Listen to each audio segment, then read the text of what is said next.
Imagine a philosopher so wild that he lived in a barrel, insulted powerful rulers, and walked around ancient Athens with a lamp in broad daylight, looking for an honest man. That was Diogenes, the ultimate rebel of ancient Greece. Born in the 4th century BCE, Diogenes was a student of Antisthenes, a follower of Socrates.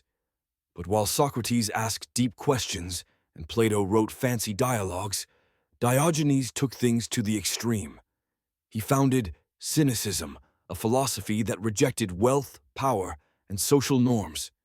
And he didn't just talk about it, he lived it. He believed that happiness came from living simply, in harmony with nature.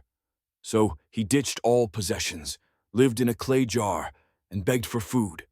He even mocked people who thought material goods made them happy. When he saw a boy drinking water with his hands, he threw away his only wooden cup, saying, "A child has beaten me in simplicity." One of his most famous encounters was with Alexander the Great. The young conqueror, fascinated by Diogenes, approached him and said, "Ask me for anything you desire." "Diogenes?" He simply replied, "Move out of my sunlight." Alexander, impressed by his boldness, said, "If I were not Alexander, I would be Diogenes."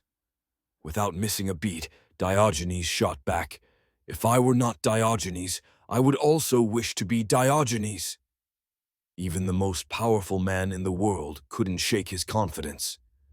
Diogenes also had a legendary rivalry with Plato. When Plato defined humans as featherless bipeds, Diogenes plucked a chicken, stormed into Plato's academy, and declared, "Behold, a man!" Plato had to revise his definition, but his life wasn't just about trolling. He was once captured by pirates and sold into slavery. Instead of begging for mercy, he told his captors, "Sell me to a man who needs a master." He ended up as a tutor to a wealthy man's children, proving that even as a slave, he was still free in spirit. Diogenes wasn't just a madman.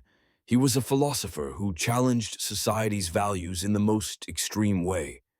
His life was his message, that true happiness comes not from wealth or power, but from living without fear or desire. So, would you rather live like a king or like Diogenes? Let me know in the comments. And if you enjoyed this, hit like and subscribe for more. Outside the box history, yeah, we.